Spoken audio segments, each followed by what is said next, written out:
నమస్తే అండి, నా పేరు డాక్టర్ వెంకటరామరెడ్డి. నేను మెడిరిన్ హోమియోపతి అండ్ ఆయుర్వేదిక్ హాస్పిటల్ నుంచి మాట్లాడుతున్నాను. ఈరోజు మనము చెప్పుకునే టాపిక్ ఏంటంటే సర్వైకల్ స్పాండిలోసిస్. సర్వైకల్ స్పాండిలోసిస్ అంటే ఇది కూడా తెలియని వారు లేరు ఈ రోజుల్లో. దీని గురించి 100కు 50 మంది దీని గురించి పూర్తిగా అవగాహన ఉంటుంది. ఎందుకంటే 150 మంది సఫర్ అవుతూ ఉన్నారు ఈ లెక్కల ప్రకారం. కాబట్టి ఈ సర్వైకల్ స్పాండిలోసిస్ ఏంటి, ఎందుకు వస్తుంది అని మనం చెప్పుకోవాలంటే సర్వైకల్ స్పాండిలోసిస్ అంటే మెడ దగ్గర వచ్చే నొప్పి. ఇది మనకు సర్వైకల్ 1 అనేది లోపల స్కల్లో ఉంటుంది కాబట్టి దానికి పెద్ద డిఫెక్ట్ ఉండదు. C2 అనేది అంటే సర్వైకల్ వర్టిబ్రా నెంబర్ 2 నుంచి నెంబర్ 7 వరకు మనకు ఎక్కువగా ప్రాబ్లమ్స్ వచ్చే అవకాశం ఉంటుంది. అది ఏంటంటే ఎక్కువ టైలర్స్లో, డ్రైవర్స్లో వీళ్ళేంటంటే ఎక్కువ మెడ ఉంచుకొని డ్రైవింగ్ చేయడం, వీటి వల్ల కూడా ఈ డిస్క్ అనేది కొంచెం స్లిప్ అయ్యే అవకాశం ఉంటుంది. లేదా దీనికి 3-4 కారణాలు ఉంటాయి. కారణాల గురించి ఫస్ట్ చెప్పుకుందాం. ఒకటి ఏంటంటే ఈ స్లిప్ అయ్యే అవకాశం ఉంటుంది.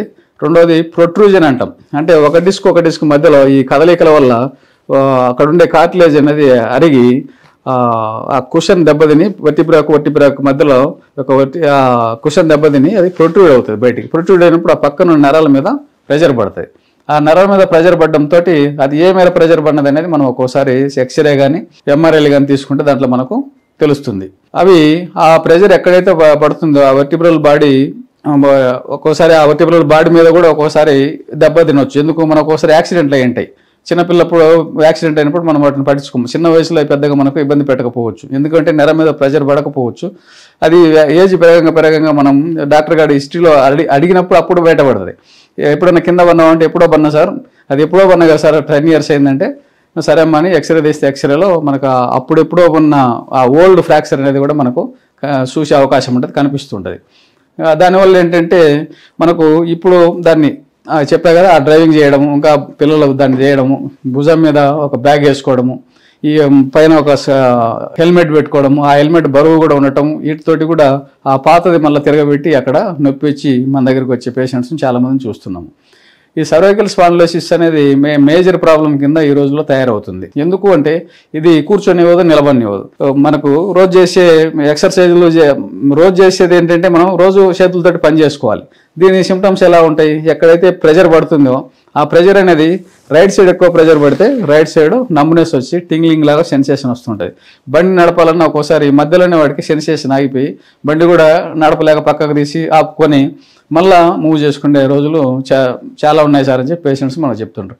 ఒకసారి 2 సైడ్లు కూడా తిమ్మిర్లు వచ్చేసి పిల్లోడికి తెలియకుండా కూడా ఇది జరిగే అవకాశం ఉంటుంది. వీటన్నిటికీ ఏంటంటే ఇక్కడ ఉండే అది దాని కారణం. ఆ వర్టిబ్రాల్ ఎక్కడైతే మనకు ప్రాబ్లం ఉందో, ఎక్కడైతే ప్రొట్రూజన్ ఉందో ఆ ప్రొట్రూజన్ ఏంటంటే చూసి టాబ్లెట్, పెయిన్ కిల్లర్స్ అవి వాడుతుంటాం. వాడిన తర్వాత తగ్గలేదు సార్ అని ఇంకా వస్తే ఏం చేద్దామమ్మా, ఆపరేషన్ ఉంటుంది. అది చిన్న వయసులో మనం ఆపరేషన్ చేస్తే కూడా సక్సెస్ రేటు చాలా తక్కువ ఉంటుంది. ఈ మధ్య ఎన్నో వచ్చినాయి అంటున్నాం, అన్నీ చెప్తున్నాం, కానీ ఎన్ని వచ్చినా కూడా దేవుడు ఇచ్చింది. మనం ఎప్పుడు కూడా మనం దాన్ని ఓవర్లుక్ చేసి మనం ఆపరేషన్కి పోవద్దు చిన్న వయసులో, మీకు దయచేసి. ఎందుకు అంటే ఎప్పుడైతే 25-30 ఏళ్ళ పిల్లలు ఆపరేషన్కి పోతారో ఆ ఉన్నదానికి సైకలాజికల్గా కూడా ఫీలింగ్ ఒకటి వస్తుంది. అక్కడ కరెక్ట్ చేసినా కూడా సైకలాజికల్ ఫీలింగ్, చిన్న ఏదైనా ప్రాబ్లం వచ్చినా అదేనేమో అని చెప్పి మళ్ళీ సైకలాజికల్గా పెయిన్ వచ్చేసి మళ్ళీ వచ్చింది సార్ అంటే చెప్పడం, ఇవన్నీ జరుగుతుంటాయి. కాబట్టి దయచేసి సర్జరీస్ వీలంత వరకు అవాయిడ్ చేయండి. హోమియోలో బెస్ట్ మెడిసిన్స్ ఉన్నాయి, అవి వాడుకోండి. మీకు పూర్తిగా రిలీఫ్ వచ్చే అవకాశం ఉంది. పూర్తిగా రిలీఫ్ అయితే వస్తుంది. 100కి 90 మందికి మనం సర్వైకల్ స్పాండిలోసిస్ తోటి క్యూర్ చేస్తున్నాం. అలాగే లంబార్ స్పాండిలోసిస్ కూడా అటువంటిదే. కైపోస్కోలియోసిస్ అంటాం. అంటే పూర్తిగా మెడ నుంచి ముడ్డి భాగం వరకు పూర్తిగా వెన్నుపూస, లాస్ట్ వెన్నుపూస వరకు కూడా పెయిన్ వచ్చి మొత్తం కైపోస్కోలియోసిస్ అంటే ఒకదానికొకటి మొత్తం వర్టిబ్రాస్ అన్ని ఇలా ఉన్న వర్టిబ్రాస్ ఒకదానికొకటి జాయింట్ అయిపోయి కదలదనమాట.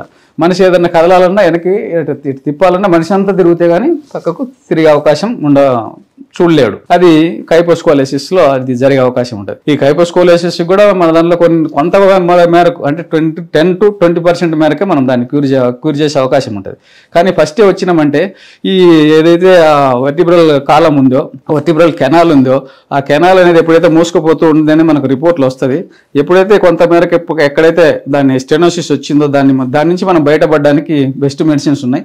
స్టార్టింగ్ స్టేజ్లో మనం వచ్చి చూసుకుంటే ఈ అంత స్టేజ్ వరకు పోకుండా మనం దాన్ని ఆపుకోగలుగుతాం. మీకు స్టార్టింగ్ మెడ నుంచే స్టార్ట్ అయ్యి మెల్లమెల్లగా కింద లంబార్ రీజన్ వరకు కూడా, అంటే ఈ సర్వైకల్ రీజన్ అంటాం. తర్వాత దాని కింద ఉండేటి డోర్సమ్ లేదా థొరాసిక్ అంటాం, వర్టిబ్రాస్. దాని కింద వచ్చేసి లంబార్ అంటే దాని కింద శాక్రం అనే వర్టిబ్రాస్ ఉంటాయి.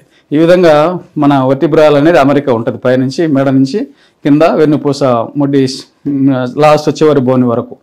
వాటిని మనం ఎక్కడ ఏ ప్రాబ్లం ఉంది అనేది ఎంఆర్ఐలో మనం పసిగట్టి ఆ కెనాల్ మోసుకపోయిందా లేకపోతే ఏది ఉందా అని చెప్పి సైనోవల్ ఫ్లూయిడ్ని కూడా ఒక్కోసారి తీసి మనం టెస్ట్ చేస్తే సైనోవల్ ఫ్లూయిడ్ తక్కువ ఉన్నా కూడా మనకు ఒక్కోసారి ఈ విధంగా వచ్చే అవకాశం ఉంటుంది. సైనోవల్ ఫ్లూయిడ్ అంటే నథింగ్ బట్ కందెం లాంటిది అనమాట. ప్రతి జాయింట్లో మనకు ఉంటుంది. ఇటువంటి అన్నీ కూడా మనం బయటపడాలంటే ఒక హోమియోతోనే సాధ్యమైన చెప్పి నేను మీకు మనవి చేసుకోగలుగుతున్నాను. ఎందుకు అంటే సర్జరీ సజెస్టబుల్ అయితే కాదు. ఏదో 60 ఏళ్ళు వచ్చింది సర్జరీ చేసినాం, సరే అయితే ఏమైతే ఏదైందని చెప్పి మనం చెప్తూ ఉంటాం. రెండవది డాక్టర్స్ కూడా ఏం చెప్తారు, సర్జరీ అన్నీ మేము గ్యారంటీ అయితే ఇవ్వలేమయ్యా, 50% మా చేతులు ఏంది, మేము దేవుళ్ళం కాదు కదా అంటారు. వాళ్ళు చెప్పింది కూడా కరెక్టే, ఎవరం దేవుళ్ళం కాదు. ఒక్కోసారి టేబుల్ల మీద ఏదో అయిన కేసులు ఉన్నాయి, అంత బాగానే ఉంటుంది, అన్ని నార్మల్ ఉంటాయి. టేబుల్ మీద పడుకోబెట్టి అనస్థిసి ఇచ్చినప్పుడు కూడా ఏదేదో జరిగిపోయిన కేసులు ఉంటాయి, అవన్నీ మనం చెప్పొద్దు. అందుకని మనం ఏంటంటే వీలైనంత వరకు ఏ విధంగా వచ్చిందో ఆ విధంగా తీసేయాలి. మనం సిమిలియా సిమిబస్ క్యూర్ అంటారు అనే ఒక నినాదంతో మన హోమియో మెడిసిన్ వచ్చింది. అంటే ఏ విధంగా వాడికి జబ్బు వచ్చిందో అదే విధంగా మనం దాన్ని తీసేయాలి. అందుకు కాబట్టి మిత్రులారా, టైం ఇవ్వండి. వస్తారని నాకు తగ్గాలంటే తగ్గదు, కొంచెం డాక్టర్ టైం ఇవ్వాలి. కాకపోతే మీరు కొన్ని చెప్పలేరు, మేము కొన్ని అడగలేము స్టార్టింగ్ స్టేజ్లో. అందుకు కాబట్టి అది అర్థం చేసుకొని మీరు హోమియోపతి అక్కడ వాడినాం సార్ ఇక్కడ వాడినాం సార్, డాక్టర్స్ని మార్చినంత మాత్రం లాభం లేదు. ఏ డాక్టర్ దగ్గరైనా మీరు తీసుకుంటున్నారో కంటిన్యూ చేయండి కొద్ది రోజులు. తగ్గనప్పుడు అప్పుడు మీరు డాక్టర్స్ మార్చండి. ఒక నెల అక్కడ వాడినా ఒక నెల ఇక్కడ వాడినా తగ్గలేదు సార్ అని దయచేసి అటువంటి అపోహలన్నీ పక్కన పెట్టండి. ఏది కూడా నెలకు 2 నెలలకు తగ్గదు. మీరు ఈవెన్ ఆర్థోపెడిక్ దగ్గరన ఇంకొకరి దగ్గరన న్యూరాలజీ దగ్గర చూపించుకుంటే మీకు ఒకరోజు 1 నెల 2 నెలలు తగ్గదు కదా.